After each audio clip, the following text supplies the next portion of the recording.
ကုသိုလ်ထဲမှာအကောင်းဆုံးကုသိုလ်ဘာကုသိုလ်လဲလို့သူစုံတယောက်ကမေးလာလို့ရှိရင်ဖြေထုတ်ရမှာတော့ဝိပဿနာကုသိုလ်အကောင်းဆုံးပဲလုံနိုင်တာမလုံနိုင်တာအသာထားအကောင်းဆုံးဆိုတာတော့သိရပါမယ်လူတွေဝှစင်နေကြတဲ့ယရဏပစ္စည်းတွေထဲမှာဘယ်ယရဏဟာတန်ဖိုးရှိဆုံးလဲဆိုတော့လူတွေသိကြဝှစင်နိုင်တာမဝှစင်နိုင်တာအသာထားဘယ်ယရဏဟာတန်ဖိုးကြီးမားဆုံးဆိုတာတော့သိချအောင်ပဲဟုတ်လားအဲ့ဒါမျိုးလို့ပဲမြတ်စွာဘုရားသာသနာတော်နဲ့ကြုံတွေ့တဲ့အချိန်မှာအကောင်းဆုံးကုသိုလ်အလုပ်ဟာဒါနကုသိုလ်လားသီလကုသိုလ်လားသမထကုသိုလ်လားလို့မေးလို့ရှိရင်မဟုတ်ဘူးဝိပဿနာကုသိုလ်ဟာအကောင်းဆုံးလို့အကောင်းဆုံးလို့ပြောတဲ့ဖြင့်တန်ကျန်တဲ့အလုပ်တွေမလုပ်အောင်မလုပ်မှာလေလောကလူတွေဟာကောင်းတဲ့ကောင်းတာရှားနေကြတဲ့အခါတရားဓမ္မနဲ့ပတ်သက်လာလို့ရှိရင်ကောင်းတဲ့ကောင်းတာရှားရမှာနော်စီဝါလုပ်ပြီးဆိုတဲ့အခါလေအကျိုးအမြတ်များတဲ့များတာလိုက်ပြီးရှားကြအဲ့ဒါလိုပဲဘုရားသာသနာတော်နဲ့ကြုံတွေ့တဲ့အခါဒါနကုသိုလ်လေးနဲ့ရင်ကျင့်တတ်မနေနဲ့အောင်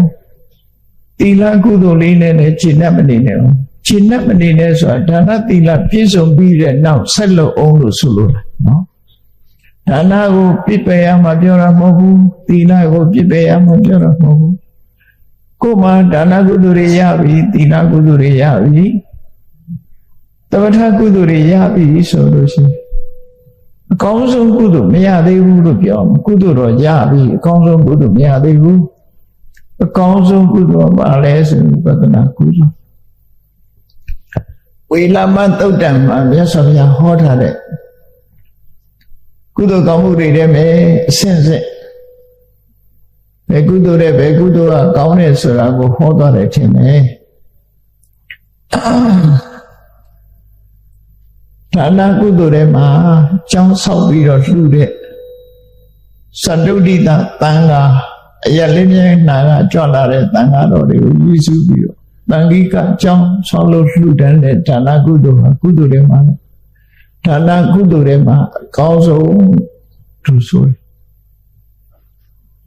အေးကြောင်းမဆောက်နိုင်တော့တို့အကောင်းဆုံးကုသိုလ်မရဘူးလို့စိတ်ပဲပူနေကျောင်းဆောင်လှူတဲ့ကုသိုလ်ကောင်းမှုတွေကောင်းတဲ့ကုသိုလ်ရှိသေးလားလို့ဆိုခုနကဆောက်တည်လိုက်တဲ့ဘုဒ္ဓံတရဏံကိစ္စမိဓမ္မံတရဏံကိစ္စတရဏဂုံဆောက်တည်ရတဲ့ကုသိုလ်ပူကောင်းနေတယ်မြတ်စွာဘုရားဟောနော်ကျောင်းဆောင်လှူတဲ့ကုသိုလ်တဲ့တရဏဂုံကိုဆောက်တည်တဲ့အခါမှာထုံးစံအတိုင်းမို့ဆိုတာမဟုတ်ဘဲနဲ့စိတ်ထဲကနှစ်ကမြတ်နိုးမိမိရဲ့ဘဝကိုဘုရားကိုအနမတယ်တရားကိုအနမတယ်တန်ခါကိုအနမတယ်ဆိုဘုရားတရဏံကိစ္စမိဘဝကိုစွန့်ပြီးအသက်နဲ့ခန္ဓာကိုစွန့်ပြီးတော့ဘုရားကိုကိုးကွယ်တယ်ဆိုတဲ့ကုသိုလ်ဟာကျောင်းဆောင်လူတဲ့ကုသိုလ်ကပြင်မဲ့ကပစ္စည်းငွေကြေးတနာကိုစွန့်တာဖြစ်တယ်တရဏဂုံဆောက်တည်လိုက်တာကျတော့ကိုယ်ဘဝခန္ဓာကိုစွန့်လို့တာပဲဖြစ်တယ်အသက်ကိုစွန့်တာဖြစ်တယ်ဒါကြောင့်မို့အဲ့ဒီကုသိုလ်ကမြတ်တယ်လို့ပြောတာနော်ဒါကအဲ့ဒီတရဏဂုံဆောက်တည်တဲ့ကုသိုလ်တဲ့တရဏဂုံဆောက်တည်ပြီးတဲ့အခါမှာငါးပါးသီလထပ်ပိုးပြီးဆောက်တည်လိုက်တဲ့ကုသိုလ်သီလကုသိုလ်ပို့မြတ်လာတယ်အဲ့တော့ခုနကအမြတ်တယ်ဆိုတဲ့ကုသိုလ်တွေရကျောင်းဆောင်လို့တဲ့ကုသိုလ်တဲ့မြတ်တဲ့တရဏဂုံဆောက်တည်ခြင်းငါးပါးသီလခံယူခြင်းဆိုတဲ့ကုသိုလ်တို့ရတာမန်တရားမဟုတ်ခင်တို့ဆောက်တည်နေကြတာတရဏဂုံနဲ့သီလလို့မအောင်မေ့နဲ့တန်ဖိုးကြီးမားတယ်ဆိုတာကိုသတိထားဖို့မြန်မာနိုင်ငံမှာတစ်ချိန်တုန်းကကြောင်စိမ်းဆိုတာကိုသိပြီးခင်မစားခဲ့တဲ့အချိန်တကြီးဝါကြီးတွေတော့သိကြတာနော်ကြောင်စိမ်းဆိုတာတန်ဖိုးရလို့သိမရှိအဲကြောင်စိမ်းတို့တွေကရေတွင်နာတို့လေကခုံနာတို့မှာဒီတိုင်းပဲကြောက်တုံးတစ်ခုနေရှိတယ်အဝတ်ဖို့ကြတယ်အကြောက်စိမ်းတို့မို့လေကခုံပေါ်တက်ဖို့ကြောက်ပြားဖြစ်ချထားကြတယ်တစ်ချိန်လုံးကတကယ် နောက်မှကြောက်စိမ့်နေဈေးတက်လာတယ်ဆိုသိမှကြာသေးတာကြောက်စိမ့်ခစ်စားလာတာသိမကြာဘူးနည်းနည်းသတိထားမိတဲ့လူတွေသိပါလိမ့်မယ်အခုဆိုတာတော့ကြောက်စိမ့်ဆိုတာတော့အခုကလူတိုင်းသိတဲ့အနေထားမျိုးရှုပ်ဝက်စကားနဲ့ပြောတဲ့အခါမှာခဲနဲ့ဒုတ်လို့ပြောတယ်နော်ဒုတ်နဲ့ခဲလိုက်ရှာနေကြတယ်လူတွေဒုတ်ဆိုတာတစ်မွေးခဲဆိုတာကြောက်စိမ့်တမိုးကြီးမှန်သိလာတဲ့အခါကျတော့ဒုတ်နဲ့ခဲလိုက်ရှာတယ်ဒီချိန်တုန်းကဘုန်းကြီးတို့သတိထားမိတယ်ဒုတ်နဲ့ခဲလိုက်ရှာကြတယ်ဆိုရှုပ်ဝက်စကားတစ်ခုဖြစ်လာပြီနော်လွန်ခဲ့တဲ့နှစ်40လောက်ကဖြစ်လိမ့်မယ်ခဏခေတ်ကြတော့ကြောက်စိမ့်ဟာရှေ့တန်းရောက်လာလိုက်တယ်ဘုန်းကြီးတို့တီကိုနေတော့ကကြောက်စိမ့်ဆိုတာဘာတမိုးမှမရှိဘူးတီကိုမှကြောက်စိမ့်တမိုးမရှိဘူးမေးကြည့်တယ်သူတို့စီမှာကြောက်စိမ့်ကိုဈေးမေးကြည့်လို့နော်ကြောက်စိမ့်ကစင်းနဲ့တော့မပါဘူးသူတို့စီတစ်ချိန်တုန်းကလည်းမြန်မာနိုင်ငံမှာစင်းနဲ့ပါလာမှာနောက်ပိုင်းကျမှကြောက်စိမ့်တွေကတမိုးတက်လာလိုက်တာအဲ့တော့လောကီပစ္စည်းဆိုတာတမိုးရှိတာမရှိတာအချိန်ခါလိုက်ပြီးတော့ဖြစ်လာတာလည်းဖြစ်တယ်ပေါ့အဲ့ဒီလိုတမိုးတွေတက်လာတယ်လို့ပဲကုသိုလ်ကောင်းမှုတွေနဲ့ပတ်သက်လာတဲ့အခါမှာလည်းပဲကုသိုလ်ကောင်းမှုကတော့ဘယ်ကုသိုလ်နဲ့ပဲဟာထာဝရကုသိုလ်တွေဟာတမိုးကတက်နေတာဒါနကုသိုလ်တဲ့ကျောင်းဆောင်လူတဲ့ဒါနကုသိုလ်တဲ့တရဏဂုံကုသိုလ်ကမြတ်တယ်တရဏဂုံနဲ့၅ပါးသီလထပ်ပိုးလိုက်ရင်ပိုမြတ်တယ်ဒါဖြင့်အဲ့ဒီကုသိုလ်ရဲ့မြတ်သေးလားလို့မြတ်တဲ့ကုသိုလ်ရှိသေးလားဆိုရှိတယ်ဘာလို့ထားတော့မေတ္တာပွားတာကိုယ့်ရင်ထဲမှာမုန်းတရားကင်းစင်သွားအောင်တပည့်သားအဆင်ပြေပါစေတော်ဝါရီချမ်းသာကြပါစေဆိုတဲ့မေတ္တာပွားတဲ့မေတ္တာဘာဝနာကုသိုလ်ကတရဏဂုံသီလတဲ့ပုံမြတ်တယ်တမိုးပူကြီးလာတယ်လို့ဆိုလို့ယရဏပစ္စည်းတွေလည်းတစ်ခုတည်းတစ်ခုပိုတမိုးကြီးလာအဲ့ဒါလိုပဲကုသိုလ်ကောင်းမှုမှလည်းတမိုးကြီးတယ်ကြီးလာဒါဖြင့်မေတ္တာဘာဝနာပွားတဲ့ကုသိုလ်တဲ့မြတ်တာရှိသေးလားဆိုရှိတယ်ဘာလို့ဆိုရင်အနိစ္စပညာမမြဲဘူးလို့ရှုမှတ်ပွားများတဲ့ဝိပဿနာလို့ဆိုတယ်အဲ့တော့ဝိပဿနာတရားဟာလုံးလို့ရတဲ့ကုသိုလ်တွေမှာကြောက်စိမ့်လို့တက်တဲ့ခါကြားတဲ့ခါမျိုးမရှိဘူးအမြဲတမ်းအထိတ်မှာပဲရှိတယ်ဒီလိုမှတ်နော်အဲ့တော့ဆိုလိုတာကတော့ဝိပဿနာတရားပွားနည်းနည်းသိပြီးတော့ဝိပဿနာသိရအောင်ရှင်းကျင်တတ်ဖို့ရှင်းကျင်လို့ရှိရင်ဝိပဿနာကုသိုလ်ကိုမှအပြည့်အဝကြီးမဖြစ်တော့နည်းငယ်တော့ဖြစ်တာအဲ့ဒါလို့ဖြစ်အောင်လုပ်နိုင်ပြီဆိုရင်မြတ်စွာဘုရားသာသနာတော်နဲ့ကြုံတွေ့ရကျိုးလည်းနတ်တယ်လူဖြစ်ရကျိုးလည်းနတ်တယ်လို့ဒီလိုပြောကုန်ပြီလေကုသိုလ်ထဲမှာတန်းကုန်သွားပြီလို့ပြောလုပ်လို့ရတဲ့ကုသိုလ်ဟာဝိပဿနာကုသိုလ်ဟာအမြဲဆုံးပဲမဲ့ကုသိုလ်ဆိုတာလုပ်လို့ရတဲ့ကုသိုလ်မဟုတ်ဘူးမျက်မှောက်ပြုရမယ့်ကုသိုလ်သာဖြစ်တယ်လုပ်လို့ရတဲ့ကုသိုလ်ဝိပဿနာကုသိုလ်လုပ်ဖူးတယ်ဆိုရင်မရတာတော့ဒါတော့ကိုယ့်ရဲ့ပါရမီအနေထားအတိညာရဲ့စွမ်းဆောင်နိုင်မှုအနေထားပေါ်မှာမူတည်တယ်မရသေးလို့လည်းစိတ်ပူစရာမရှိဘူးသို့တော့ကိုယ်ဟာဝိပဿနာတရားလုပ်ဖူးတယ်ဆိုရင်တန်ဖိုးကမြင့်မာတော့ပေါ့နော်ကုသိုလ်တွေထဲမှာအကောင်းဆုံးကုသိုလ်အလုပ်ရပြီးစိတ်ထဲမှာဝမ်းသာချီးမွမ်းစရာဖြစ်မြတ်စွာဘုရားဟောတဲ့တရားတွေထဲမှာလည်းအနည်းဆုံးတရားကိုပြောပါဆိုလို့ရှိရင်မြတ်စွာဘုရားတရားတော်တွေဟာအကြောင်းနဲ့အကျိုးကိုဟောတဲ့အခြေခံကြတဲ့တရားတွေဟာသစ္စာတရားဟာနည်းနည်းတယ်ထိုသစ္စာတရားဟာအလုံးဘုရားဘာသာဝင်သူတော်စင်တွေဇာဘူးနာဝရှိတဲ့အတိုင်းဒုက္ခ သစ္စာသမုဒယသစ္စာនិရောဓသစ္စာမေဃသစ္စာတန်တရားထဲမှာလဲနေတာအကြောင်းနဲ့အကျိုးဒုက္ခနဲ့သမုဒယတန်တရားထဲမှာဘုန်းကြီးတို့တွေရထားတာဘာရတော့ဒုက္ခရအဲ့ဒီဒုက္ခဘာကြောင့်ရလဲသမုဒယဆိုတဏှာကြောင့်ရဒါတန်တရားထဲမှာအကြောင်းနဲ့အကျိုးအချင်းမေးပြောတာဒုက္ခချုပ်ငြိမ်းသွားတဲ့အဆင့်ကနိဗ္ဗာန်ဒုက္ခချုပ်ငြိမ်းကြောင်းကိုရတဲ့အကျင့်တရားကမေဃသစ္စာအဲ့တော့ဘဝမှာဒုက္ခတွေဖြစ်နေတာဘာကြောင့်ဖြစ်လဲတဏှာကြောင့်ဖြစ်တယ်ဒါဖြင့်အဲ့ဒီတဏှာကိုဖယ်ရှားနိုင်တဲ့နိလန်းနဲ့တဏှာကိုဖယ်ရှားလိုက်လို့ဒုက္ခချုပ်ငြိမ်းသွားပြီဆိုရင်အဲ့ဒီဒုက္ခချုပ်ငြိမ်းသွားခြင်းဟာဘုရားဝတ္တဝေသူတော်စင်တို့ညွန်မှန်းကြတဲ့နိဗ္ဗာန်ပဲဖြစ်တယ်ပေါ့ဒါကြောင့်မို့နိဝတ္တိသစ္စာတဏှာကထွက်တဲ့အခါနိရောဓသစ္စာဆိုတဲ့နိဗ္ဗာန်ရဲ့ထိုနိရောဓသစ္စာကိုဆက်ရောက်စေနိုင်တဲ့အကျင့်တရားလို့ဆိုတဲ့မေဃသစ္စာအဲ့ဒါကနိဝတ္တိသစ္စာလို့ပဝတ္တိသစ္စာကနှစ်ခုနိဝတ္တိသစ္စာကနှစ်ခုအကျဉ်းချုပ်ပြောရမယ်ဒုဘာကြောင့်ဒုရတာဘာရတာတော့ဆိုဒုက္ခကိုရတယ်ဘယ်သူကြောင့်ဒုက္ခရတာတော့ဆိုရင်တဏှာလောဘကြောင့်ဒုက္ခရကဲအဲ့ဒီနေရာမှာတခြားဘာသာဝင်တွေကရောဒီလိုအဖြစ်ထုတ်သလားတခြားဘာသာဝင်တွေကလူဖြစ်တယ်လောကမှာလူဘဝရတာဘယ်သူကြောင့်ရတာတော့ဆိုဘုရားသခင်ဖန်ဆင်းလို့ရတယ်ဟောအကြောင်းချင်းမတူဘူးလေဘုရားသခင်ဖန်ဆင်းလို့သူဖြစ်တယ်ဘုရားသခင်ဖန်ဆင်းလို့လောကကြီးဖြစ်ပေါ်လာတယ်ဘုရားဘာသာကဘုရားသခင်ဖန်ဆင်းလို့ဆိုတာမဟုတ်သမုဒိယလို့ခေါ်တယ်ဒုက္ခဖြစ်ကြောင်းသမုဒိယလို့ဆိုရင်ကိုယ်ရင်ထဲမှာဖြစ်တဲ့တွေ့တာမှုဆိုတဲ့တဏှာဟာ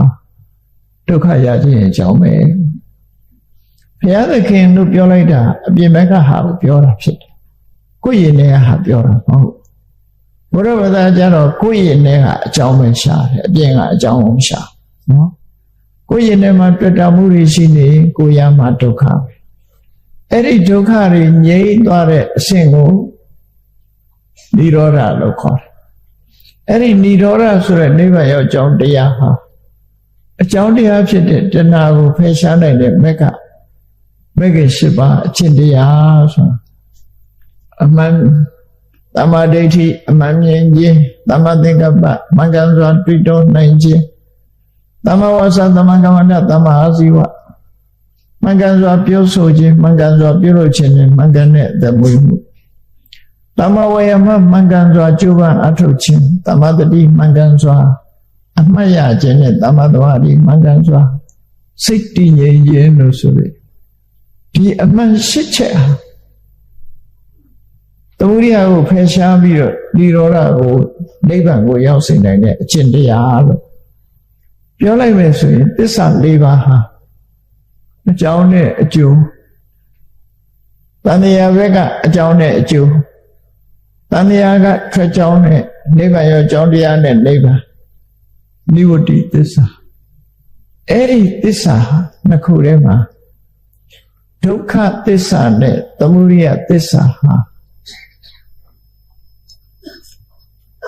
ဒုဋ္ဌတတ္တဂမ္ဗိရတ္တလို့ဆိုတာကိုယ်နဲ့ဘလောက်ပဲဆက်ဆက်နေမြင်မို့အလွန်ခက်တယ်မြင်မို့ခက်လို့နဲ့တယ်လို့ပြောမမြင်နိုင်ဘူးပေါ့တာမန်မျက်စိနဲ့တာမန်အနေထားနဲ့မသိတယ်ဒုက္ခလို့မသိကြဘူးဒီဒုက္ခဘာကြောင့်ရတယ်ဆိုတာလည်းမသိကြဘူးလောကကြီးမှာတကယ်ကိုပညာရှိကြီးတွေလို့ပြောတဲ့ပုဂ္ဂိုလ်တွေတောင်မှဒီအသိကိုမသိကြဘူးလို့ဆိုတယ်အဲ့ဒါကြောင့်မြင်မှုခက်တယ်မြင်မှုခက်သည့်အတွက်ကြောင့်နည်းနည်းတယ်လို့သူဆိုတယ်နောက်နိဗ္ဗာန်နဲ့និရောဓသစ္စာနဲ့မေဃသစ္စာတဏှာကထွက်မြောက်ကြောင်းနဲ့တဏှာကထွက်မြောက်ခြင်းဆိုတယ်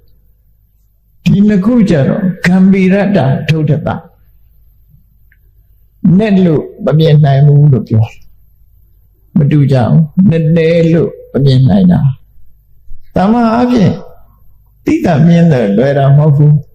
နိဗ္ဗာန်ဆိုတာနဲ့နေတယ်နိဗ္ဗာန်ရဲ့အကြောင်းတရားကနဲ့နေတယ်နဲ့ဒီအတွက်ကြောင့်မမြင်နိုင်တာခံပြီးရတ္တံဒုဒ္ဒတာကြောင်းချင်းမတူကြဘူးဒါကြောင့်သစ္စာ၄ပါးဟာအမှန်တမ်းနဲ့နေတယ်လို့ဒီလိုဟောအဲ့ဒီအကျိုးနဲ့အကြောင်းမသိဘဲနဲ့သောတာပန်ဆိုမဖြစ်ဘူးသဂရာဂံဆိုတာမဖြစ်ဘူးအနာဂယဟန္တာဆိုတာမဖြစ်ဘူးအရိယသူတော်စင်ဘဝရောက်ဖို့ရဒီသစ္စာ၄ပါးကိုသိရမှာဖြစ်တယ်ဟုတ်ပြီသစ္စာ၄ပါးဒုက္ခနဲ့သမုဒယဆိုတဲ့ဒီသစ္စာ၂ပါးကိုအကျေပြောမယ်ဆိုရင်ဘယ်လိုပြောမလို့ဆိုပဋိစ္စသမုပ္ပါအနုလောမနဲ့ပြောရမှာဖြစ်တယ်နော်အကြောင်းနဲ့အကျိုးတွေပြောသွားတာပဲအကြောင်းနဲ့အကျိုးပဋိစ္စသမုပ္ပါနဲ့ပြောတာအဲ့ဒီအကြောင်းနဲ့အကျိုးကိုဒုက္ခသစ္စာနဲ့သမုဒယသစ္စာကိုချဲ့လိုက်တဲ့အခါမှာဒီတော့ကစကားနှလုံးနဲ့ပြောတာဒုက္ခရဲ့သမုဒယရဲ့ဟိုကြတော့ဒုက္ခကိုအမျိုးစုံပြောတယ်သမုဒယကလည်းအမျိုးစုံပြောတယ်ပရိစ္ဆေသမုပ္ပါကြတော့စကလုံး12မျိုးကိုတရား12မျိုးကိုအသုံးပြုပြီးတော့ဒုက္ခကိုသရုပ်ဖော်တယ်ဒုက္ခကိုသရုပ်ဖော်တာအကြောင်းတရားတွေကြီးပြောမယ်ဆိုရင်17မျိုးအကျိုးတရားတွေကြီးပြောမယ်ဆိုရင်17မျိုးအလုံးပရိစ္ဆေသမုပ္ပါဒုက္ခနဲ့သမုဒယကိုချဲ့လိုက်တဲ့အခါမှာ12မျိုးဖြစ်သွားတယ်လို့ဆိုတယ်အဲ့တော့ဒုက္ခသမုဒယသစ္စာ2မျိုးကိုပရိစ္ဆေသမုပ္ပါအနုလောမကချဲ့ပြလိုက်တယ်နောက်တစ်ခါនិရောဓသစ္စာနဲ့မေဃသစ္စာကိုပฏิလောမပရိစ္ဆေသမုပ္ပါနဲ့ချဲ့ပြီးတော့ပြလိုက်တယ်အဲ့တော့သစ္စာ၄ပါးကိုအကျေပြောခြင်းဘာနဲ့ပြောအောင်ပဋိစ္စသမုပ္ပါဒ်နဲ့ပြောရမယ်ဒီလိုဆိုလို့ပေါ့နော်ကိုဘာကြောင့်ဖြစ်တယ်ဆိုတာသိဖို့လိုအပ်တယ်သိဖို့လိုအပ်တယ်အဲဒါကြောင့်မို့အကျဉ်းဆုံးကသစ္စာ၄ပါးထပ်ချဲလိုက်တဲ့အခါပဋိစ္စသမုပ္ပါဒ်တခါပဋိစ္စသမုပ္ပါဒ်ကိုထပ်ချဲမယ်ဆိုတဲ့အခါကျဘာဖြစ်တယ်ဆိုပဋ္ဌာန်းကျမ်းဖြစ်သွား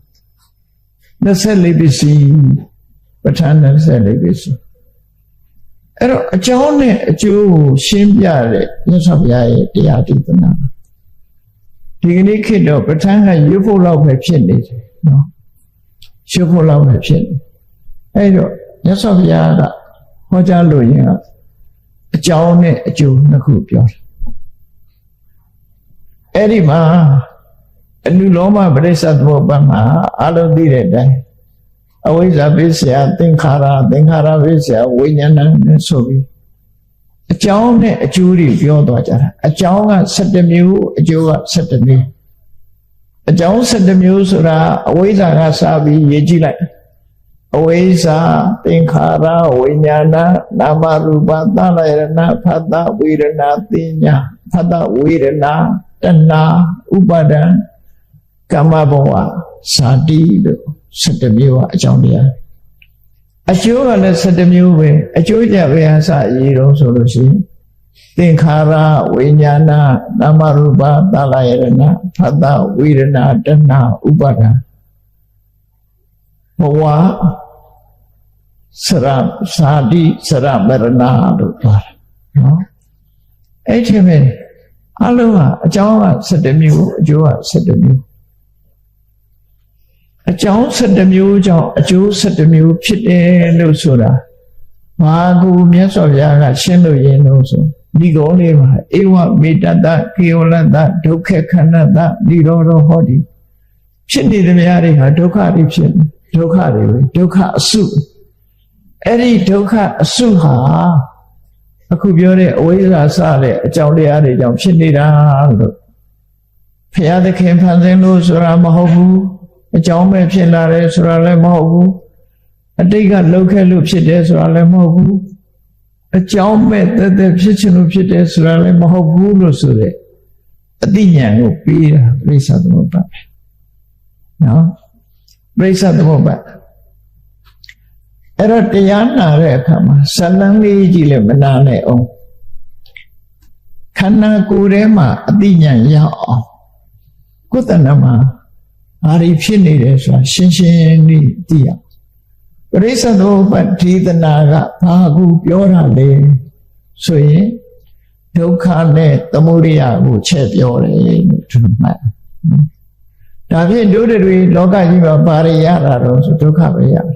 ဘယ်သူကြောင့်ရတာတော့ဆိုသမုဒယကြောင့်ဒါဖြင့်အဲ့ဒီဒုက္ခတွေကဘာတွေတော့သမုဒယကဘာတွေတော့ဆိုရင်ဟောပရိစ္ဆသမုပ္ပါနဲ့ပြောလို့ရတယ်ကဲအဲ့ဒါလေးကိုရှင်းရှင်းလေးနားလည်အောင်အရက်သုံးစကားလေးနဲ့ပြောကြအောင်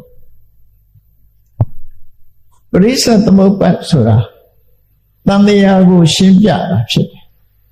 တန်တရားကိုရှင်းပြတာဟာဘဝတစ်ခုကိုဘယ်သူတွေကဖန်တီးနေလဲဘာတွေကဖန်တီးတော့ဆိုရင်ကိလေသာနဲ့ကံကဖန်တီးတယ်ကိလေသာနဲ့ကံဒီပေါင်းစပ်ပြီးတော့အကျိုးတရားကိုထုတ်လို့တယ်ဥပမာတရက်ပင်ကိုဘယ်သူဖန်တီးတာလဲတရက်စိတ်ကဖန်တီးတယ်နော်လက်တွေ့ချိလိုက်တရက်စိတ်ကနေဖြစ်တယ်ဒါဖြင့်တရက်စိတ်ကဘယ်သူနဲ့ပူးပေါင်းပြီးတော့တရက်ပင်ဖြစ်အောင်လုပ်တော့မြေနဲ့ရေနဲ့ပေါင်းပြီးလုပ်တယ်တရက်စိတ်ကြီးလည်းမဖြစ်ဘူးမြေရေကြီးလည်းမဖြစ်ဘူးဟုတ်လားအဲ့တော့တရက်စိတ်လေးရဲ့မြေရဲ့ရေရဲ့ပေါင်းလိုက်တဲ့အခါကျတော့တရက်ပင်ကြီးပေါင်းအဲ့ဒါလိုပဲဘုန်းကြီးတို့တွေဘဝဆိုတာဘယ်သူကထုတ်လုပ်တာလဲဆိုကံနဲ့ကိလေသာနဲ့ကံနှစ်ခုပေါင်းပြီးတော့ထုတ်လုပ်ကြထုတ်လုပ်လိုက်လို့ဘဝရောက်လာဘုရားသခင်ဖန်ဆင်းတာလည်းမဟုတ်ဘူးနော်သူဖြစ်ခြင်းလို့ဖြစ်တာလည်းမဟုတ်ဘူးအကြောင်းပဲဖြစ်တာမဟုတ်ဘူးဘုရားဘာကြောင့်ဖြစ်တာလဲဆိုအခုပြောတဲ့အကြောင်းတရားတွေကြောင့်ဖြစ်တယ်မှန်ကန်တဲ့အကြောင်းတရားတွေကိုသိရှိနားလည်ခြင်းဟာအမှန်မှအရေးပါတယ်ကျောင်းမှာဆိုပါစို့ဘုန်းကြီးတို့တွေမှာလူတရားကယောဂရတယ်ဆိုပါစို့ယောဂဖြစ်တယ်ယောဂတော့တွေ့ပြီဒီယောဂဘာကြောင့်ဖြစ်တယ်လဲအကြောင်းကိုရှာအကြောင်းတွေ့ပြီဆိုမှအကြောင်းကိုတတ်လိုက်တဲ့အခါယောဂပြောက်သွားအကြောင်းမတွေ့ဘဲနဲ့စိတ်တိုက်လို့မရဘူးလေအဲ့ဒီအကြောင်းကိုညှိရတယ်အကြောင်းကိုညှိမှအကျိုးဆိုတဲ့ဟာပြောက်ထို့တူပဲဘုန်းကြီးတို့တွေလူဘဝရလာကြတယ်ရလာတဲ့လူဘဝဟာအိုခြင်းနာခြင်းသိခြင်းဆွေးဆင်းရဲဒုက္ခတွေနဲ့ကြုံနေလို့ဒုက္ခကိုရလာတာဖြစ်တယ်ကျင့်တဲ့ဆရာမကောင်းတဲ့ရတာဖြစ်တယ်ဘာကြောင့်ရတာတော့လို့အကြောင်းတရားရှာလိုက်တဲ့အခါမှာသမုဒိယကြောင့်ရတယ်အဲ့ဒီသမုဒိယကိုပဲကျေချက်လိုက်တော့ကံနဲ့ကိလေသာကြောင့်ရတယ်လို့သူပြောနော်ကံကိလေသာသည်အကြောင်းတရားကံကိလေသာကိုတပည့်တော့မတွေးပါဘူးလို့ပြောနေ့စဉ်ဘဝမှာကြည့်လိုက်လူချင်းတရားတွေးလိုက်ရင်လောဘဖြစ်တယ်မုန်းတိဆရာတွေးရင်ဒေါသဖြစ်တယ်နော်အမှန်မသိရင်မောဟဖြစ်တယ်လူချင်းမနာလိုတဲ့စိတ်တွေဖြစ်တယ်ဟောမကောင်းတဲ့စိတ်ဓာတ်တွေတစ်ဖက်သားကိုဒုက္ခပေးခြင်းနဲ့စိတ်ဓာတ်တွေတစ်ဖက်သားကို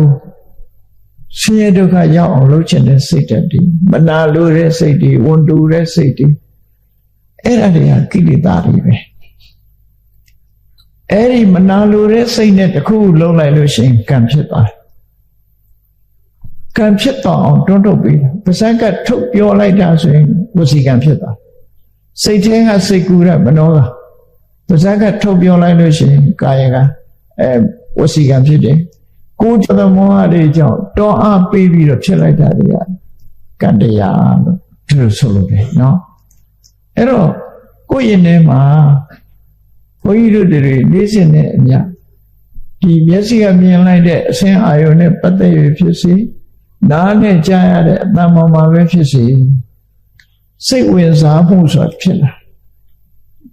မျက်စိနဲ့မြင်ရတဲ့အရာကိုနှစ်သက်တဲ့ကိုကြိုက်တဲ့အရာဆိုစိတ်ဝင်စားပြီးတွေ့တာမှုတွေဖြစ်လာမကောင်းတဲ့အရာဆိုရင်မုန်းတိမှုတွေဖြစ်လာအဲ့ဒီတွေ့တာချင်းမုန်းတိချင်းဆိုတဲ့အရာတွေကကိလေသာတွေ့တာမှုမုန်းတိမှုစိတ်ထဲဖြစ်အောင်များမကပါးစပ်ကထုတ်ပြောလာတယ်မုန်းရင်မုန်းနေဆိုပြောလာပြန်တွေ့တာရင်တွေ့တာလဲဆိုတော့ပြောလာဝစီကံတွေဖြစ်လာအဲ့ဒီကနေတစုံတစ်ခုကြိုးစားကိုယ်ဒီလျောက်လုပ်လိုက်ပြီဆိုရင်ကာယကံဖြစ်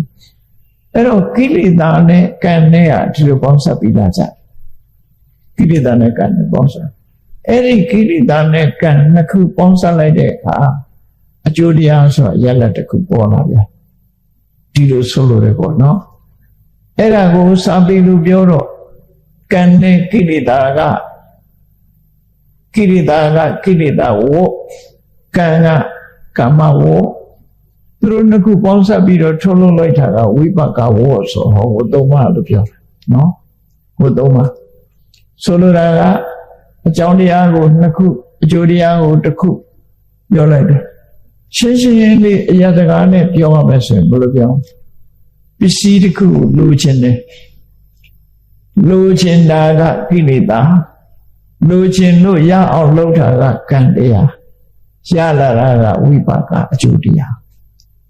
ဟုတ်မဟုတ်ကိုယ်အောင်စဉ်းစားကြည့်နော်မလိုချင်လို့မုန်းတိတယ်ဆိုတာမလိုချင်ဘူးဆန့်ကျင်တယ်အမြင်ကတ်တယ်ကိလေသာနော်အမြင်ကတ်လို့အမြင်ကတ်တဲ့အတွေးတွေတွေးနေတယ်ကံအကျိုးတရားအနေနဲ့ဖြစ်ပေါ်လာတယ်မုန်းတိစိတ်တွေဖြစ်ပေါ်လာတယ်ဝိပါကမကောင်းတဲ့ကံကြတယ်အဲ့လိုတော့ပြန်တော့ကိလေသာရဲ့ကံရဲ့ဝိပါကဆိုအကျိုးရဲ့ဒါဝတ်သုံးပါအဲ့လိုအကြောင်းကနေအကျိုးကိုဖြစ်တယ်ဆိုတဲ့ဟာဒါကိုလက်ပတ်ပြီးတော့ဖြစ်နေတတ်သောကြောင့်ဝတ်သုံးပါဝတ်တရားဝတ်လို့ခေါ်တယ်ဝတ်ဆိုတာအဲ့ဒါကိုပြောတာနော်အဲ့တော့ပရိစ္ဆေသမုပ္ပါဒ်ဆိုတာအဲ့လိုပဲကိလေသာနဲ့ကံကဘဝကိုထုတ်လုပ်တယ်ဆိုတာကိုအတိတ်ဘဝမှာအဝိဇ္ဇာဆိုတာကိလေသာသင်္ခါရဆိုတာကံအဝိဇ္ဇာဆိုတဲ့ကိလေသာနဲ့သင်္ခါရဆိုတဲ့ကံနှစ်ခုကပေါင်းစပ်ပြီးထုတ်လိုက်တဲ့ကဝိညာဏဆိုတဲ့ပရိသေစိတ်လေးပေါ်လာဘဝမှာအစမိဘရဲ့ဝမ်းထဲမှာလူဆိုတော့မိခင်ရဲ့ဝမ်းထဲမှာပရိသေစိတ်လေးပေါ်လာအဲ့ဒီပရိသေစိတ်လေးနဲ့တွဲဖက်လာတဲ့နန္တရားတွေရှုပ်တရားတွေကြတော့ဝိညာဏပစ္စယနာမရူပံလို့ခေါ်တယ်နာမရူပပစ္စယသလယရဏဘုန်းကြီးတို့တွေမှာမျက်စိပါလာတယ်နားပါလာတယ်နှာခေါင်းပါလာတယ်လျှာပါလာတယ်ကိုယ်ကာယပါလာတယ်စိတ်ဆိုရယ်မနာတွေဘဝင်စိတ်ဆိုရယ်မနာတွေပါလာမျက်စိနာနာလျှာကာယမနာဆိုတာအာရဏ6ပါးဆိုလိုတာကံနဲ့ကိလေသာပေါင်းစပ်ပြီးတော့ထုတ်လုပ်တဲ့ဟာတွေကဖြစ်လာလူ့ဘဝမှာဖြစ်လာအဲ့ဒါကိုအရာစကားနဲ့ပြောကြည့်အောင်ကံနဲ့ကိလေသာဟာခုဝါကကံနဲ့ကိလေသာမဟုတ်ပဲနဲ့အတိတ်ကကံနဲ့ကိလေသာပရိစ္ဆေသမုပ္ပါဒ်ကိုအဝိဇ္ဇာနဲ့သင်္ခါရကအတိတ်အကြောင်းဝိညာဏယုသလယရဏဖတ်တဝိရဏပစ္စုပန်အကျိုးတရားဒီဘဝတဏှာဥပါဒံကမ္မဘဝတဏှာဥပါဒံဘဝဒါကပစ္စုပန်အကြောင်းတရားနောက်ဖြစ်ပေါ်လာမဲ့ဇာတိနော်အနာဂတ်အကျိုးတရားလို့တန်တရားလဲပတ်သွားတယ်အတိတ်တုန်းကဘာလုပ်ခဲ့လို့အခုဖြစ်တယ်အခုပစ္စုပန်မှာဘာလုပ်လို့နောက်ဘာဖြစ်မယ်ဆိုတာဒီသုံးဘဝကိုဆက်ဆက်ပြီးတော့ပရိစ္ဆေသမုပ္ပါဒ်ဒေသနာဟောပြောလာမှာဖြစ်နော်ပရိစ္ဆေသမုပ္ပါဒ်ဒေသနာဟောပြောအဲ့ဒီမှာကံနဲ့ကိလေသာလို့ဆိုတဲ့နေရာမှာကိလေသာကိုအတိတ်ဘဝကိုတော့အဝိဇ္ဇာကိုကဥဆောင်လိုက်တယ်အဝိဇ္ဇာဥဆောင်လိုက်တယ်နောက်ပစ္စုပန်အကြောင်းတရားတွေကြတော့တဏှာကိုဥဆောင်တာအဝိဇ္ဇာဥဆောင်တဲ့ဟာကိုအဝိဇ္ဇာပစ္စယသင်္ခါရတွေမှာဟောတယ် နောက်ပစ္စုပန်အကြောင်းတရားကြတော့တဏှာပစ္စယဥပါရဏဥပါရဏပစ္စယဘောဆိုပြီးတဏှာကိုဥဆောင်ထားလိုက်အဝိဇ္ဇာကကိလေသာသင်္ခါရကကံနောက်ပိုင်းရောက်တဲ့အခါကျတော့ပစ္စုပန်ဘဝမှာတဏှာရဲ့ဥပါဒယကကိလေသာကမ္မဘဝဆိုတာကံဟောကံနဲ့ကိလေသာဒီတစ်ခုကိုအကြောင်းတရားဖြစ်ဒီလိုဟောတာကဲအဲ့ဒါကိုခွန်ကြီးတို့တွေဘာကြောင့်လူဖြစ်တာကြဘာကြောင့်လူဘဝရောက်လာဆိုတာကိုပြိဿသဘောပတ်နဲ့ကြည့်ပြောကြည့်အတိတ်ဘဝတုန်းကသစ္စာတရားဆိုတာမသိခဲ့ဘူးဘာကြောင့်ဖြစ်တယ်ဆိုတာသစ္စာတရားကိုမသိခဲ့ဘူးမျက်စိမမြင်တဲ့လူတယောက်ဟာလမ်းပေါ်မှာခလုတ်ကသင်းကြီးရှိတယ်ဆိုတာလမ်းကိုမမြင်ဘူးဒါပေမဲ့လမ်းလျှောက်တယ်လမ်းပေါ်လျှောက်တယ်အဲ့ဒါလိုပဲတန်တရားထဲမှာအမှန်တရားဆိုတာမသိဘူးမသိတာကအဝိဇ္ဇာမသိတဲ့အခါကျတော့ကောင်းတာလည်းလုံးမိတယ်မကောင်းတာလည်းလုံးမိတယ်မကောင်းတာကျတော့အကောင်းထင်လုံးမိတယ်နော်ကောင်းတာကျတော့ဒီကိုယ်ဘဝမှာပိုကောင်းနိုင်မယ်ထင်ပြီးတော့လုပ်ပြန်အကောင်းလည်းလုံးမိတာပဲမကောင်းတာလည်းလုံးမိတယ်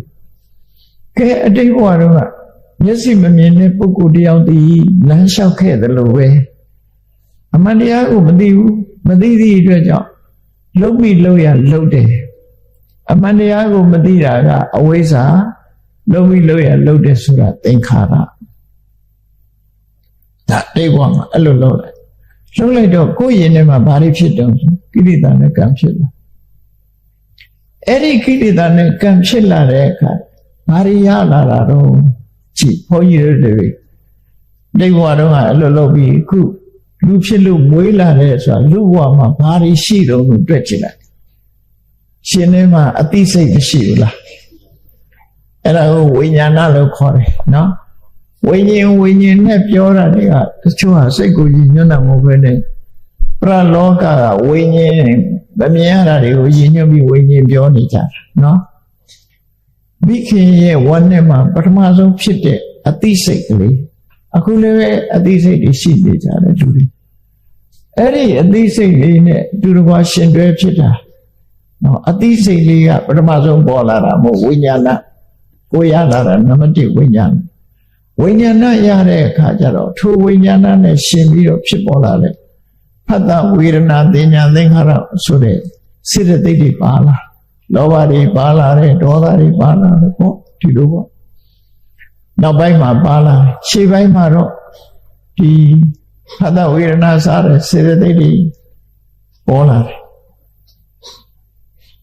ဒါကနာမပရိသေစိတ်လေးနဲ့တွဲဖက်ပြီးတော့ကံကြောင့်ဖြစ်တဲ့ရုပ်တွေပေါ်လာတယ်ရူပနာမရူပဆိုကိုရတာတဖြည်းဖြည်းဒီလိုရလာဝိညာဉ်ရလိုက်တယ်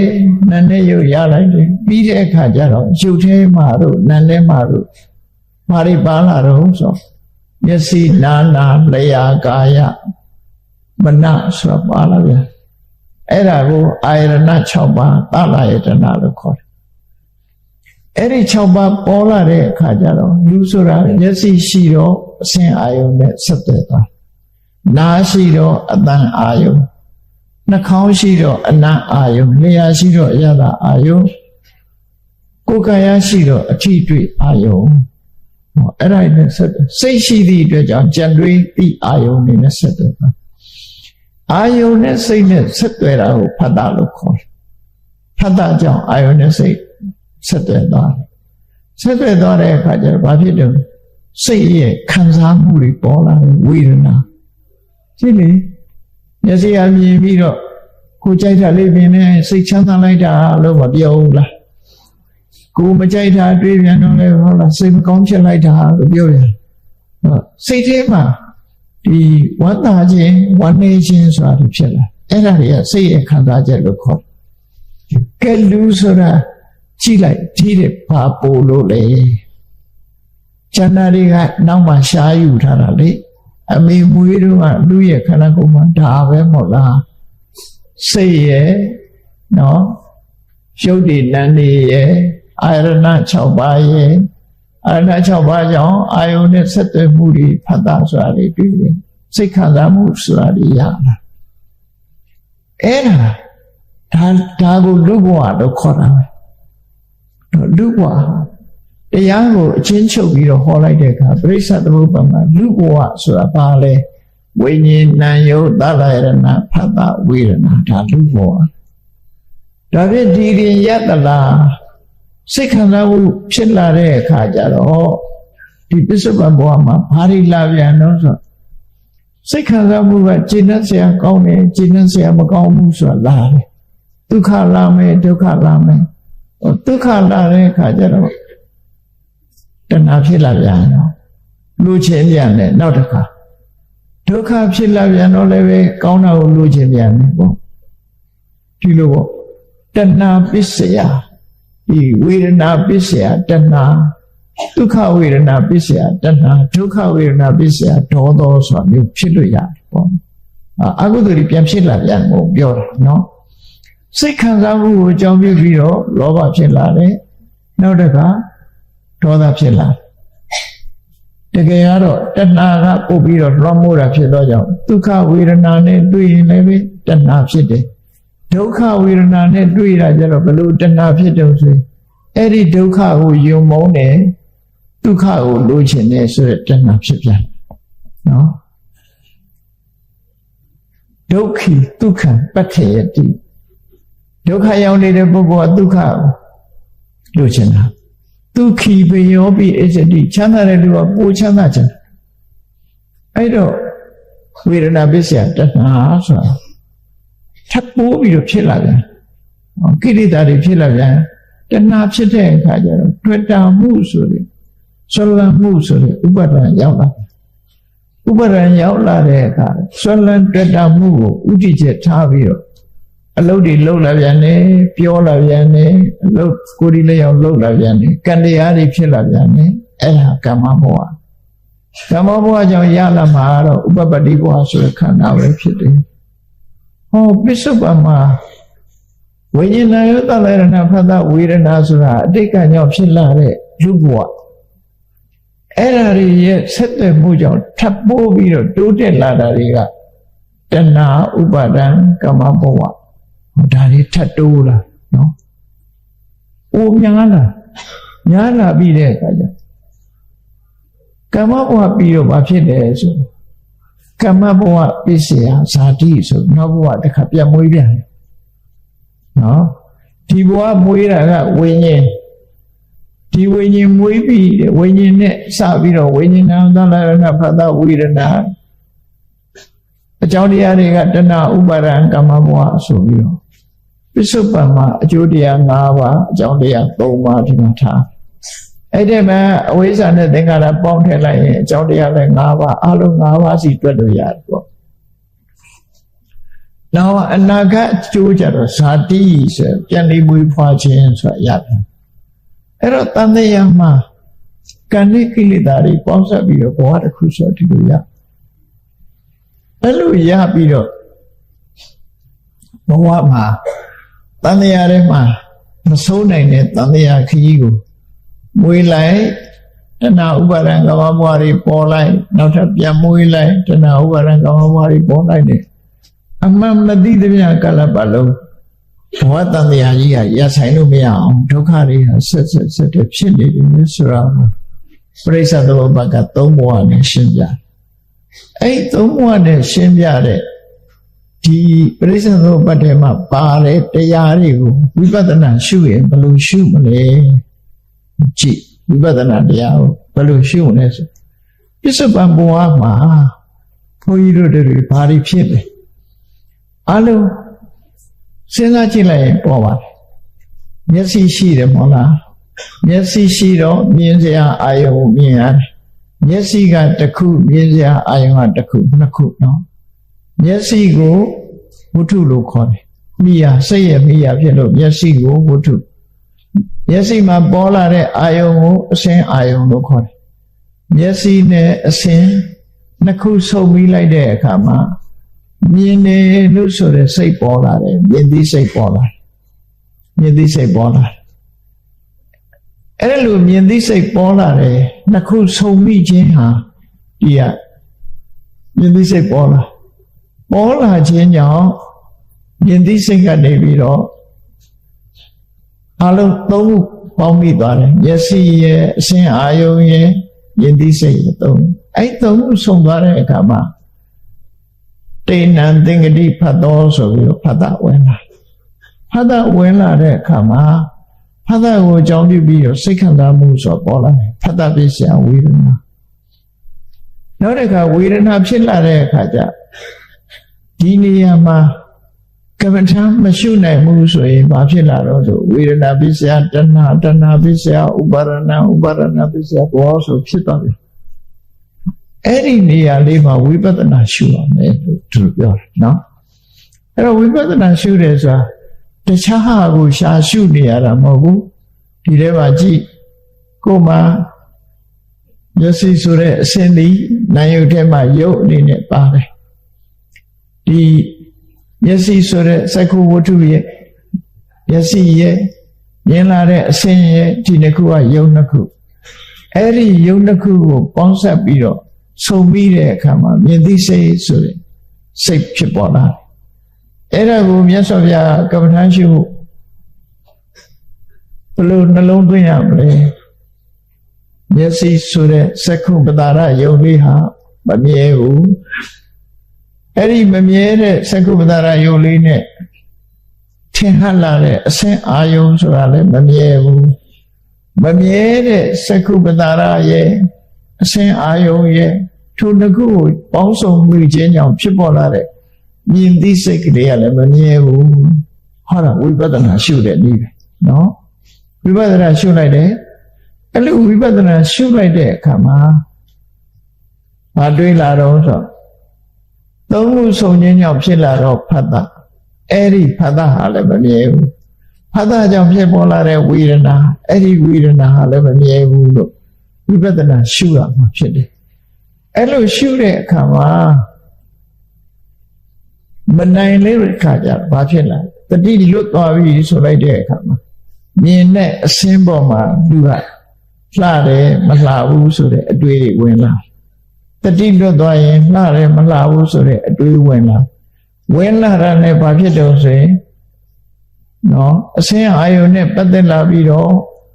စိတ်ခံစားမှုကจิตနှံ့မှုတွေဖြစ်လာတဲ့အခါအစင်းအာယုန်ပေါ်မှာတွေ့တာမှုဆိုတဲ့တဏှာဖြစ်လာပြီးတဲ့နောက်မှာဆွဲလန်းမှုဆိုတာဖြစ်လာတယ်ဆွဲလန်းမှုဆိုတာပေါ်လာပြီးတဲ့နောက်ရလို့မှုနဲ့ကြိုးပမ်းအထောက်မှုဆိုတဲ့ကာမဘဝတွေဖြစ်လာအဲ့ဒီတရားတွေကိုဖြစ်လာပြီဆိုရင်အလုံးကိုဝိပဿနာအမြင်နဲ့ကြည့်နိုင်ရမယ်အဲ့ဒါလို့ကြည့်လိုက်လို့ရှိရင်တော့ဝိပဿနာအမြင်နဲ့ရှုမယ်ဆိုလို့ရှိရင်ရှစ်ဆက်ပြီးတော့တိုးပွားပြီးတော့မသွားတော့အမြင်နဲ့ပတ်သက်ပြီးဒီလိုရှုသလိုပဲအတန်နဲ့ပတ်သက်လာတဲ့အခါလဲနာရဲ့အတန်ရဲ့ဆုံးလိုက်တဲ့အခါမှာဇာတိစိတ်ဆိုတာပေါ်လာတယ်နာဆိုတဲ့ပဒါရသောတာပဒါရလည်းမမြဲဘူးအတန်ဆိုတာလည်းမမြဲဘူးမမြဲတာကိုနှစ်ခုကိုအကြောင်းပြုပြီးဖြစ်ပေါ်လာတဲ့ဇာတိစိတ်ဆိုတာလည်းမမြဲဘူးအဲ့ဒီသုံးခုစုံလို့ဖြစ်လာတဲ့ဆက်သွယ်မှုဆိုတဲ့ဖတ်တာလည်းမမြဲဘူးဆက်သွယ်မှုကိုအကြောင်းပြုပြီးတော့စိတ်ခံစားမှုဆိုတာလေးတွေကလည်းမမြဲဘူးလို့ဒီလိုပြိဿသမုပ္ပါဒ်ထဲမှာဝိပဿနာရှုပြီးတော့ရှုမြင်သွားနိုင်ပြီဆိုလို့ရှိရင်ခုနဘာကိုတားလို့ရတော့ဆိုတဏှာမဖြစ်အောင်တားလို့ရတယ်ဥပါဒံမဖြစ်အောင်တားလို့ရတဏှာချုပ်သွားမယ်ဆိုရင်ဥပါဒံမလာတော့ဥပါဒံချုပ်သွားလို့ရှိရင်ကာမဘဝဆိုတာမလာတော့ကာမဘဝချုပ်သွားလို့ရှိရင်နောက်ဘဝဇာတိဆိုတာမလာယန္နာဖြစ်တယ်ဆိုတာကာမဘဝတို့တဏှာတို့ဥပါဒံတို့ကာမဘဝတို့ဝိဇ္ဇာတို့သင်္ခါရတို့ဒါတွေချုပ်သွားလို့နောက်ထပ်ဇာတိဆိုတာမလာတော့တာဒါယန္နာဖြစ်တယ်လို့ခေါ်နော်အကြောင်းတရားတွေရှိနေသေးရင်စက်တိုက်လာနေမှာအဲ့တော့ပရိစ္ဆေသမုပ္ပါဒ်ကိုတရားအနေနဲ့ရှုမယ်ဆိုရင်အကယ်၍ဒီဘဝမှာဒီတချို့အယူဆတွေမှာပရိစ္ဆေသမုပ္ပါဒ်ဟာတဘဝတည်းပဲတ ဘဝရဲ့အတွက်ဟောတဲ့တရားလို့ဆိုရင်တကယ်ကတော့တဘဝရဲ့အတွက်ဟောတာမဟုတ်ဘူးအဝိဇ္ဇာဖြစ်လာလို့ရှိရင်သင်္ခါရဖြစ်တယ်ဆိုတာအတိတ်ဘဝအခုဘဝလည်းအဝိဇ္ဇာတွေဖြစ်တာပဲသို့တော့အဝိဇ္ဇာဖြစ်ရင်သင်္ခါရဆိုတဲ့ကံတရားတွေလည်းဖြစ်တယ်သို့တော့အဲ့ဒီအဝိဇ္ဇာဖြစ်ခြင်းကြောင့်သင်္ခါရကနေပြီးသင်္ခါရပိစ္ဆယဝိညာဏဆိုတာတော့လာလို့မရသေးဘူးကြိုတင်ပြီးတော့ရထားတဲ့ဘဝတစ်ခုဆိုပါစို့အဲ့လိုတဘဝတည်းသာပြောမယ်ဆိုလို့ရှိရင်စဉ်းစားကြည့်လူတယောက်ဟာသမထကျင့်စဉ်ကိုကျင့်လိုက်တယ်သမထကျင့်စဉ်ကျင့်လိုက်လို့ဇံရသွားပြီဆိုဇံကုသိုလ်ကနေချက်ချင်းအကျိုးပေးလာမပေးပါနော်ဇံရလိုက်တာနဲ့သူဟာလူဘဝကမဟုတ်တော့ဘဲနဲ့ပြမဘဝပြောင်းသွားလို့ရမလားမရဘူးလူဘဝသေးသည်ဘဝတစ်ခုအဆုံးသတ်သွားပြီးတဲ့နောက်မှသာသူကအကျိုးပေးလို့ရတယ်ဒါကြောင့်မို့ဒီအဝိဇ္ဇာနဲ့သင်္ခါရဘလို့ပဲကောင်းတဲ့ကုသကံတွေလုံးလုံးလူဘဝဟာလူစင်စိတ်ကလည်းနတ်ဖြစ်သွားမှာမဟုတ်ဘူးလူစင်စိတ်ကလည်းပြမဖြစ်သွားမှာမဟုတ်ဘူးဒါကြောင့်မို့အဝိဇ္ဇာနဲ့သင်္ခါရဆိုတာအတိတ်ဘဝနဲ့ပဲသက်ဆိုင်တယ်ဝိညာဉ်နာယုသလရဏတို့ကပစ္စုပန်ဘဝနဲ့ပဲသက်ဆိုင်တယ်တဏှာဥပါဒံ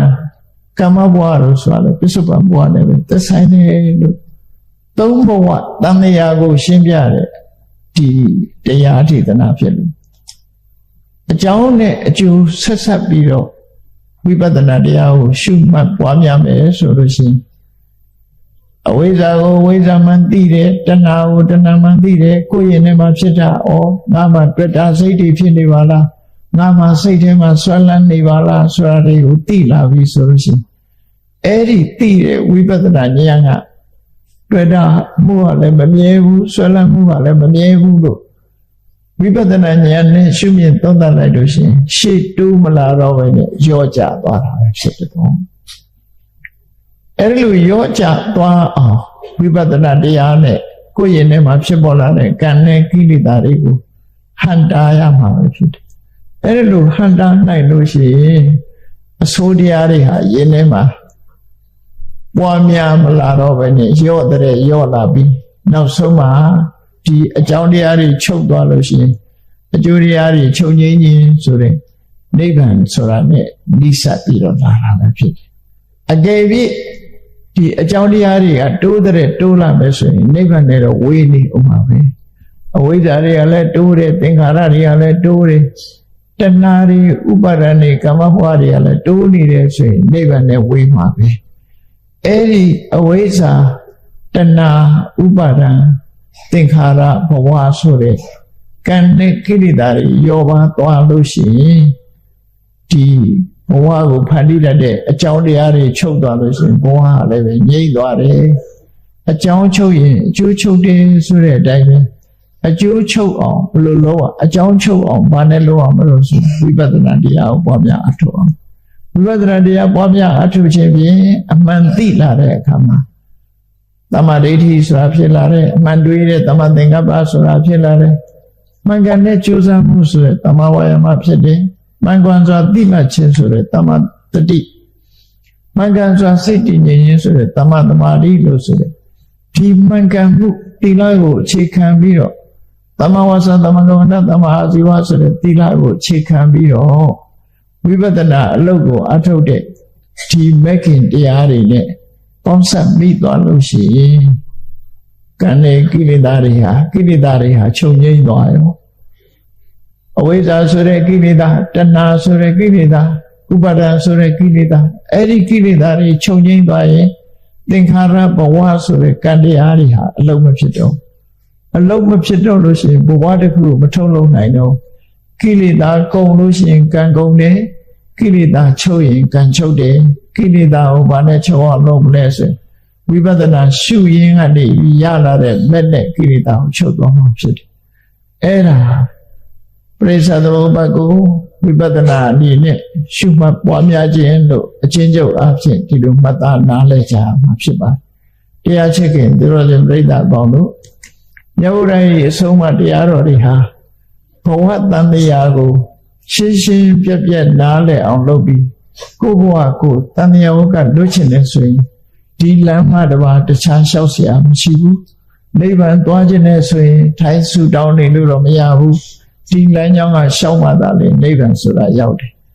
ဒီကနေပြီးတော့မန္တလေးတောင်သွားခြင်းနဲ့ဆိုရင်အိမ်ပေါ်ကနေထိုင်ပြီးမန္တလေးတောင်သွားခြင်းလိုက်တာလို့ဆိုရင်ရောက်ပါမလားအေးမန္တလေးတောင်ရောက်တဲ့လမ်းကြောင်းပေါ်မှာရှောက်ဖို့လိုတယ်အဲ့ဒါလိုပဲနိဗ္ဗာန်ကိုရခြင်းနဲ့ဆိုရင်နိဗ္ဗာန်သွားတဲ့လမ်းကိုရှောက်လန်းကြရမှာဖြစ်တယ်ဝိပဿနာအကျင့်ကိုကျင့်ခြင်းဟာနိဗ္ဗာန်ရဲ့အကြောင်းတရားကိုရှောက်လန်းနေခြင်းဖြစ်လို့မိမိတို့ဘဝမှာတဘဝတဲ့တဘဝပို့ပြီးတော့နိဗ္ဗာန်နဲ့နီးလံမှာဖြစ်တယ်ဆိုတာကိုကိုယ်စီသဘောကျပြီးဝိပဿနာတရားအထောက်ချင်းဖြင့်နိဗ္ဗာန်ကိုမျက်မှောက်ပြုနိုင်အောင်ကြိုးစားအထောက်နိုင်ကြပါစေကုန်သတည်း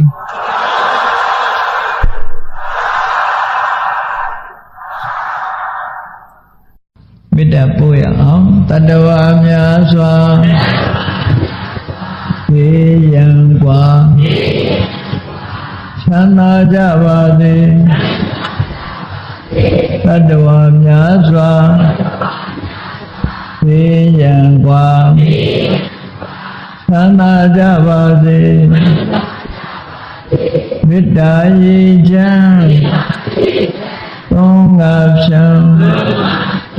မေတ္တာကြပါစေမေတ္တာရေချမ်းသုံးငါဖြံကုသိုလ်ထဲမှာအကောင်းဆုံးကုသိုလ်ဘာကုသိုလ်လဲလို့သူစုံတယောက်ကမေးလာလို့ရှိရင်ဖြေထုတ်ရမှာတော့ဝိပဿနာကုသိုလ်အကောင်းဆုံးပဲလုံနိုင်တာမလုံနိုင်တာအသာထားအကောင်းဆုံးဆိုတာတော့သိရပါမယ်လူတွေဝှစင်နေကြတဲ့ယရဏပစ္စည်းတွေမှာဘယ်ယရဏဟာတန်ဖိုးရှိဆုံးလဲဆိုတော့လူတွေသိကြဝှစင်နိုင်တာမဝှစင်နိုင်တာအသာထားဘယ်ယရဏဟာတန်ဖိုးကြီးမှဆုံးဆိုတာတော့သိချအောင်ပဲဟုတ်လားအဲ့တော့မျိုးလို့ပဲမြတ်စွာဘုရားသာသနာတော်နဲ့ကြုံတွေ့တဲ့အချိန်မှာအကောင်းဆုံးကုသိုလ်အလုပ်ဟာဒါနကုသိုလ်လားသီလကုသိုလ်လားသမထကုသိုလ်လားလို့မေးလို့ရှိရင်မဟုတ်ဘူးဝိပဿနာကုသိုလ်ဟာအကောင်းဆုံးလို့အကောင်းဆုံးလို့ပြောတဲ့ဖြင့်ကျန်တဲ့အလုပ်တွေမလုပ်အောင်မလုပ်မှာဒီလောကလူတွေဟာကောင်းတဲ့ကောင်းတာရှားနေကြတဲ့အခါတရားဓမ္မနဲ့ပတ်သက်လာလို့ရှိရင်ကောင်းတဲ့ကောင်းတာရှားရမှာနော်စီးပွားလုပ်ပြီးဆိုတဲ့ကလည်းအကျိုးအမြတ်များတဲ့များတာလိုက်ပြီးရှားကြအဲ့ဒါလိုပဲဘုရားသာသနာတော်နဲ့ကြုံတွေ့တဲ့အခါဒါနကုသိုလ်လေးနဲ့တင်ရှင်းမနေနဲ့အောင်သီလကုသိုလ်လေးနဲ့လည်းရှင်းမနေနဲ့အောင်ရှင်းမနေနဲ့ဆိုတာဒါနသီလပြည့်စုံပြီးတဲ့နောက်ဆက်လုပ်အောင်လို့ဆိုလိုတာနော်ဒါနကိုပြည့်ပယ်ရမှာပြောတာမဟုတ်ဘူးသီလကိုပြည့်ပယ်ရမှာပြောတာမဟုတ်ဘူးကိုယ်မှာဒါနကုသိုလ်တွေရပြီသီလကုသိုလ်တွေရပြီသမထကုသိုလ်တွေရပြီဆိုလို့ရှိရင်အကောင်းဆုံးကုသိုလ်မရသေးဘူးလို့ပြောမှာကုသိုလ်တော့ရပြီအကောင်းဆုံးကုသိုလ်မရသေးဘူးအကောင်းဆုံးကုသိုလ်ပါလဲဆိုဝိပဿနာကုသိုလ်ဝေလမသုတ်တံမှာမြတ်စွာဘုရားဟောထားတဲ့ကုသိုလ်ကောင်းမှုတွေထဲမှာအဆင့်ဆင့်ဘယ်ကုသိုလ်တဲ့ဘယ်ကုသိုလ်ကကောင်းတယ်ဆိုတာကိုဟောသွားတယ်ထင်တယ်